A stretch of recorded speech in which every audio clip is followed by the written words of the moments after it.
नागा साधु और अघोरी बाबा में क्या अंतर होता है?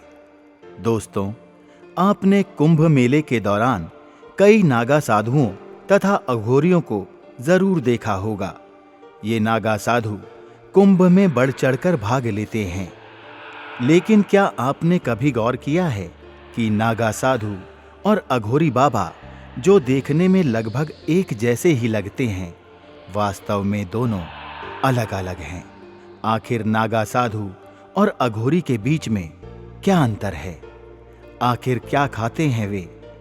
आखिर कुंभ मेले के दौरान दिखने वाले नागा साधु और अघोरी कहां चले जाते हैं? आखिर कैसी होती है उनकी तपस्या? ये जानने के लिए वीडियो को अंत तक जरूर देखें।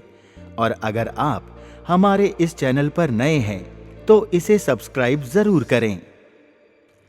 नागा साधु और अघोरी बाबा को बेहद ही कठिन परीक्षाओं से गुजरना पड़ता है। नागा साधु बनने के लिए अखाड़े में रहकर ही कठिन परीक्षाएं देनी होती हैं, जिन्हें साधु बनने के लिए 12 साल का समय लग जाता है। परंतु अघोरी बनने के लिए शमशान घाट में रहकर ही तपस्या करनी पड़ती है। एक नागा साधु बनने के लिए गुरु का निर्धारण करना आवश्यक है। नागा साधु का गुरु अखाड़े का प्रमुख या फिर एक बड़ा विद्वान हो सकता है। नागा साधु बनने के लिए गुरु की देखरेख में ही सब किया जाता है। परंतु एक अघोरी का कोई गुरु नहीं होता, बल्कि उनके गुरु तो स्वयं भगवान शिव ही होते हैं। अतः अघोरी शमशान में मुर्दे के पास बैठकर ही तपस्या करते हैं।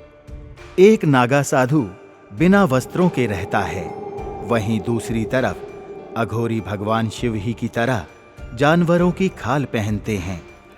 अघोरी साधु जानवरों की खाल से अपने तन के निचले हिस्से को ढकते हैं। अक्सर नागा साधुओं को कुंभ मेले के दौरान देखा जाता है।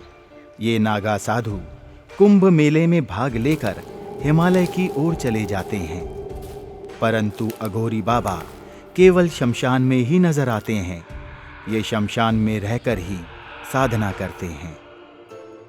नागा साधु और अघोरी बाबा दोनों की तपस्याएं जितनी कठिन होती हैं, उतनी ही उनके पास अद्भुत शक्तियां भी होती हैं। जहां नागा साधु मनुष्यों को भगवान की विशेष कृपा के बारे में बताते हैं, वहीं दूसरी ओर अघोरी बाबा के पास काली शक्तियां होती हैं। अतः वे अपनी इन तांत्रिक शक्तियों से लोगों की मदद करते हैं। तो कैसी लगी आपको ये जानकारी? हमें कमेंट बॉक्स में जरूर बताएं। और ऐसी ही सच्ची तथा रोचक जानकारी के लिए हमारे चैनल को सब्सक्राइब कर वीडियो को लाइक और शेयर जरूर करें।